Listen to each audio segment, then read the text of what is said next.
আসসালামু আলাইকুম। আন্তর্জাতিক বাংলা সংবাদে আপনাদের স্বাগতম। শুরুতেই জানিয়ে দিব সংবাদ শিরোনাম, পরে বিস্তারিত। ফিলিস্তিনি ভূখণ্ড ছাড়তে ইসরায়েলকে সময় বেঁধে দিচ্ছে জাতিসংঘ।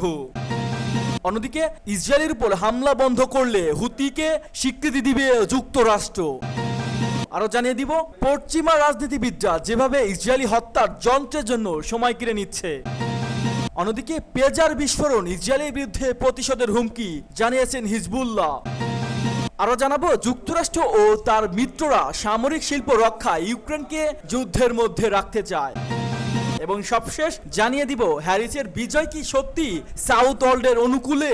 এতক্ষণ দেখছিলেন সংবাদ শিরোনাম, এবার বিস্তারিত। তার আগে আপনি আমাদের ভিডিওটি কোন জেলা থেকে দেখছেন অবশ্যই কমেন্ট করে জানিয়ে দিবেন এবং আমাদের সাথে থাকার জন্য চ্যানেলটি সাবস্ক্রাইব করে দিবেন।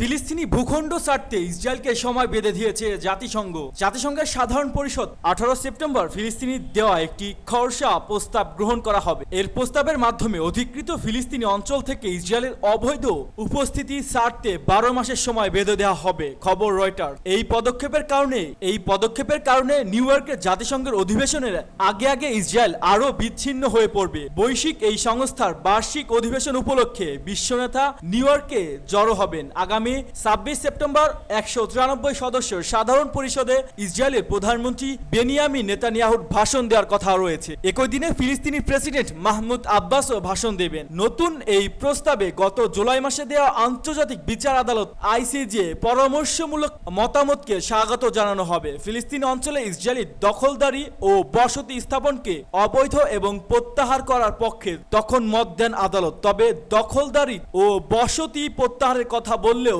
কোনো সময়সীমা বেঁধে দেননি আদালত। কিন্তু এই কাজের জন্য ইসরায়েলকে 12 মাসের সময় দেবে সাধারণ পরিষদ। আইসিজের মতামত মেনে চলা বাধ্যতামূলক নয়, তবে আন্তর্জাতিক আইনে তা গুরুত্ব বহন করবে। এ কারণে ইসরায়েলের প্রতি সমর্থন দুর্বল হতে পারে। এছাড়া সাধারণ পরিষদের প্রস্তাবও বাধ্যতামূলক নয়, তবে এটারও রাজনৈতিক ও কূটনৈতিক গুরুত্ব রয়েছে। বুধবার এই প্রস্তাবটি পাশ করার জন্য উপস্থিত সদস্যের 2/3 ভোটের প্রয়োজন হবে। প্রস্তাবটি পাশ হওয়ার মতো ভোট পাবে বলে আশাবাদী ফিলিস্তিনি রাষ্ট্রদূত রিয়াদ মানসুর। মঙ্গলবার তিনি সাধারণ পরিষদকে বলেন, আপনারা দয়া করে ইসরায়েলের উপর হামলা বন্ধ করলে হুতিকে স্বীকৃতি দিবে যুক্তরাষ্ট্র। গাজায় চলমান বর্বরতার প্রতিবাদে ইসরায়েল ও লোহিত সাগরে হামলা চালিয়ে যাওয়া ইয়েমেন ভিত্তিক সশস্ত্র গোষ্ঠী হুতিকে রাজনৈতিক স্বীকৃতি দিতে পারে যুক্তরাষ্ট্র। গোষ্ঠীটির দাবি, যুক্তরাষ্ট্রে তাদের প্রস্তাব দিয়েছে, তারা যদি হামলা বন্ধ করে তবে ইয়েমেন তাদের সরকারকে স্বীকৃতি দেওয়া হবে। গত বছরের 7 অক্টোবর অবরুদ্ধ গাজা উপত্যকা থেকে ইসরায়েলের অভিমুখে গাজায় হাজার হাজার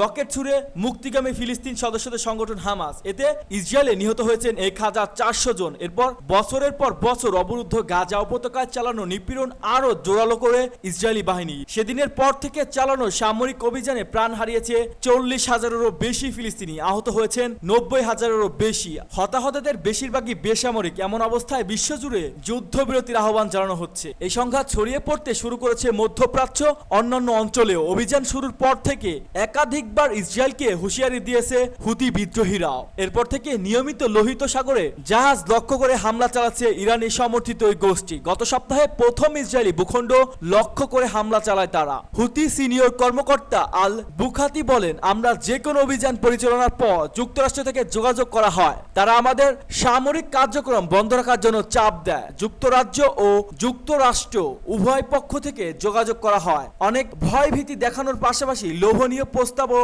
দেওয়া হয়ে থাকে। তার মধ্যে একটি ছিল ইয়েমেনের হুতি সরকারকে স্বীকৃতি দেওয়া। তবে এই দাবি অস্বীকার করেছেন যুক্তরাষ্ট্র। দেশটির এক কর্মকর্তা জানিয়েছে এই দাবি পুরোপুরি অযৌক্তিক। তিনি বলেন, হুতিদের প্রচারণা সত্য বলে কিছুই নেই, তারা সত্যের ছদ্মবেশ বিভ্রান্তি ও গুজব ছড়ায়।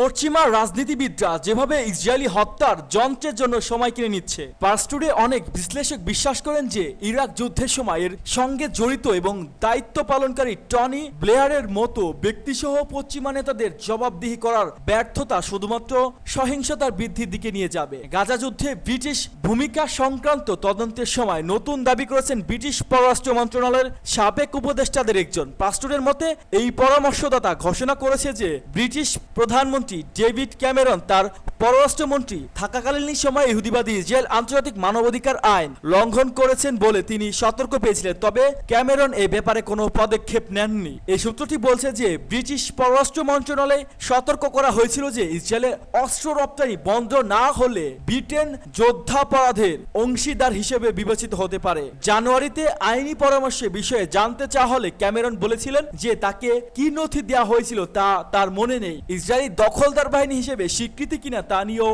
সংশয় প্রকাশ করেন তিনি। এই অস্পষ্ট উত্তর এবং দায়িত্ব গ্রহণের অস্বীকৃতি দিয়ে ধ্রুমাঞ্জলের সৃষ্টি হয়েছে বলে ক্যামেরন কি জানতো এবং কি করত বা কি করেন কি সে বিষয়ে তদন্তের আহ্বান জানানো হয়েছে। পেজার বিস্ফোরণ, ইসরায়েলের বিরুদ্ধে প্রতিশোধের হুমকি হিজবুল্লাহর। লেবানন জুড়ে ভয়াবহ পেজার বিস্ফোরণের ঘটনায় ইসরায়েলের বিরুদ্ধে প্রতিশোধের হুমকি দিয়েছে দেশটির সশস্ত্র গোষ্ঠী হিজবুল্লাহ। 17 সেপ্টেম্বর লেবাননের রাজধানী বৈরু এবং আরো বেশ কয়েকটি শহরে একযোগে এসব বিস্ফোরণের ঘটনা ঘটে। এতে এক শিশুসহ 9 জন নিহত হন। আহত হয়েছেন আরো কমপক্ষে 2750 জন।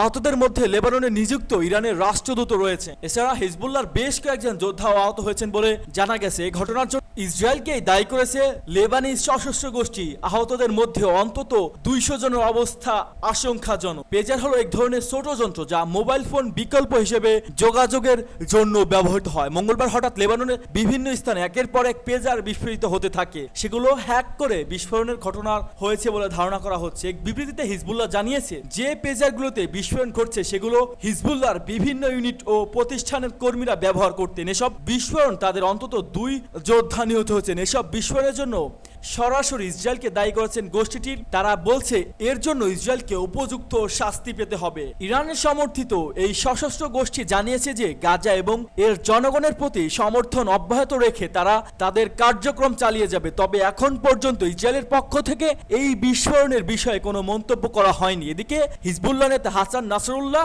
আগামীকাল ভাষণ দেবেন বলে জানা গেছে। এদিকে লেবাননের একটি শীর্ষ নিরাপত্তা সূত্র রয়টার্সকে জানিয়েছে যে কয়েক মাস আগে এই পেজারগুলো দেশে আনা হয়েছিল।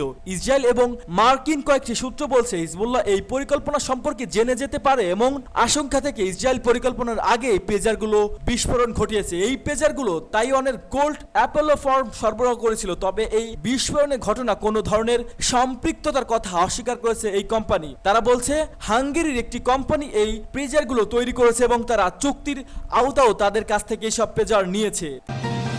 যুক্তরাষ্ট্র ও তার মিত্ররা সামরিক শিল্প রক্ষায় ইউক্রেনকে যুদ্ধের মধ্যে রাখতে চায়। পাস্টুরে ইউরোপীয় পার্লামেন্ট আয়ারল্যান্ডের প্রতিনিধি মাইক ওয়ালস বলেছে ইউক্রেন যুদ্ধে ন্যাটো নামক সন্ত্রাসী সংগঠনকে নতুন জীবন দিয়েছে ইউরোপ ও আমেরিকা। ন্যাটোর কঠোর সমালোচনা করে সামাজিক মাধ্যম এক্স পেজে তিনি লিখেছেন ইউক্রেনের শান্তি চায় না ইউরোপ ও আমেরিকা। তারা ন্যাটো নামক একটি সন্ত্রাস সংগঠনকে যুদ্ধজীবিত দিতে চেয়েছিল, সামরিক শিল্পকে সমৃদ্ধ করতে চেয়েছিল, আর এই কাজের জন্য ইউক্রেন ছিল সেরা অপশন। রাশিয়ার নিরাপত্তা উদ্বেগের প্রতি পশ্চিমা উদাসীনতা এবং রাশিয়া সীমান্তের কাছে ন্যাটো বাহিনীকে নিয়ে যাওয়ার কারণে 2022 সালে 24 ফেব্রুয়ারি থেকে ইউক্রেন যুদ্ধ শুরু হয়েছে। দুই দলই সাম্রাজ্যবাদী নীতির অনুসারী। হ্যারিসের বিজয় কি সত্যি সাউথ ওয়ার্ল্ডের অনুকূলে? পাস্টুরের ডেমোক্রেটিক এবং রিপাবলিকান উভয় দলীয় মার্কিন সাম্রাজ্যবাদ বিস্তারে আগ্রহী এবং এ লক্ষ্যে বিশ্বের অর্থনৈতিক আধিপত্য বজায় রাখতে সামরিক শক্তি ব্যবহার করছে। মার্কিন নির্বাচন ঘনিয়ে আসার সাথে সাথে সাউথ ওয়ার্ল্ডের অনেক উন্নয়নশীল দেশ কমলা হ্যারিসের প্রতি তাদের সমর্থন ঘোষণা করেছে। পাস্টুরের রিপোর্ট অনুসারে গত কিছুদিন যাবৎ গণমাধ্যমের একটি অংশ একথা বলার চেষ্টা করছে যে প্রেসিডেন্ট নির্বাচনে হ্যারিস বিজয়ী মার্কিন যুক্তরাষ্ট্রে গণতন্ত্র এবং সাউথ ওয়ার্ল্ডের দেশগুলোর স্বার্থে অনুকূলে যাবে। এই সমর্থনের কারণে সম্পর্কে বলা হয় ডোনাল্ড ট্রাম্প মার্কিন গণতন্ত্র এবং সাউথ ওয়ার্ল্ডের স্বার্থের জন্য হুমকি স্বরূপ। যদিও এই যুক্তিটি আমেরিকার অভ্যন্তরীণ স্বার্থের পরিপ্রেক্ষিতে যুক্তিসঙ্গত বলে মনে হতে পারে, তবে হ্যারিসের জয় সত্যি সাউথ ওয়ার্ল্ডের জন্য অনুকূল হবে কিনা সেটাই এখন প্রশ্ন। যদি সাম্রাজ্যবাদী দলীয় অর্থাৎ ডেমোক্রেটিক এবং রিপাবলিকান উভয় দলীয় মার্কিন সাম্রাজ্যবাদ বিস্তারে আগ্রহী এবং বিশ্বের আমেরিকার অর্থনৈতিক আধিপত্য বজায় রাখতে তারা সামরিক শক্তি ব্যবহার করেছে। উভয় দলই সাম্রাজ্যবাদী নীতির ন্যায্যতা প্রমাণের জন্য গণতন্ত্র প্রতিষ্ঠার কথা বলে, যেমনটি আফগানিস্তান ও ইরাক আক্রমণে দেখা গেছে। উদাহরণস্বরূপ 2002 সালে বেশিরভাগ ডেমোক্রেটিক সিনেটর ইরাকের আক্রমণের পক্ষে ভোট দিয়েছিল। রিপাবলিকানদের বিপরীতে ডেমোক্রেটরা একতরফা পদক্ষেপ নেওয়ার পরিবর্তিতে জাতিসংঘ ও ন্যাটো সহ অন্যান্য সংস্থার বহুপাক্ষিক পদক্ষেপ নেওয়া এবং সবার সমর্থন পাওয়ার চেষ্টা করেছিল। কিন্তু ডেমোক্রেটদের এই পদক্ষেপে রিপাবলিকানদের সাথে কৌশলগত পার্থক্য মাত্র এবং সাউথ ওয়ার্ল্ডের দেশগুলো কল্যাণের আহামরি কিছু নয়। সাম্প্রতিক একটি আকর্ষণীয় ঘটনা হচ্ছে অনেক প্রাক্তন রিপাবলিকান রাজনীতিবিদ বেশ কিছু ইস্যুতে ডেমোক্রেটদের সমর্থন করছে। এদের মধ্যে একজন হলেন ডিক চেনি এবং তার মেয়ে লিজ চেনি, যারা মধ্যপ্রাচ্যে উত্তেজনা ছড়িয়ে দেওয়ার প্রধান সমর্থক। তাদের এই পরিবর্তনের কারণ হলো রিপাবলিকানরা আর ট্রাম্পকে বিশ্বাস করে না, কারণ তাদের মতে ট্রাম্প পশ্চিমা জোটকে দুর্বল করছে এবং আমেরিকা পররাষ্ট্র নীতির প্রথাগত নীতি মেনে চলে না। এরই বিপরীতে বর্তমান বাইডেন প্রশাসন এবং প্রতিদ্বন্দ্বী প্রার্থী হ্যারিস আরও আক্রমণাত্মক এবং সামরিক পদক্ষেপ গ্রহণের পক্ষপাত। বাইডেন ইসরায়েলের প্রতি তার পূর্ণ সমর্থন অব্যাহত রেখেছে এবং ন্যাটোকে আরও শক্তিশালী করছেন। এছাড়াও বাইডেন চীনকে অবরুদ্ধ করতে নজরবিহীন পদক্ষেপ নিয়েছে। এই নীতিগুলো জর্জ বুশের নীতিগুলোর সাথে মিলে যায়, যার লক্ষ্য ছিল রাশিয়াকে কোণঠাসা করা এবং চীনকে নিয়ন্ত্রণ রাখা। প্রকৃতপক্ষে আসন্ন নভেম্বরের প্রেসিডেন্ট নির্বাচনে এমন দুটি সাম্রাজ্যবাদী দল অর্থাৎ ডেমোক্র্যাট ও রিপাবলিকান দল প্রতিদ্বন্দ্বিতা করছে, যারা বিশ্বব্যাপী মার্কিন সামরিক ও রাজনৈতিক আধিপত্য বজায় রাখতে চায়।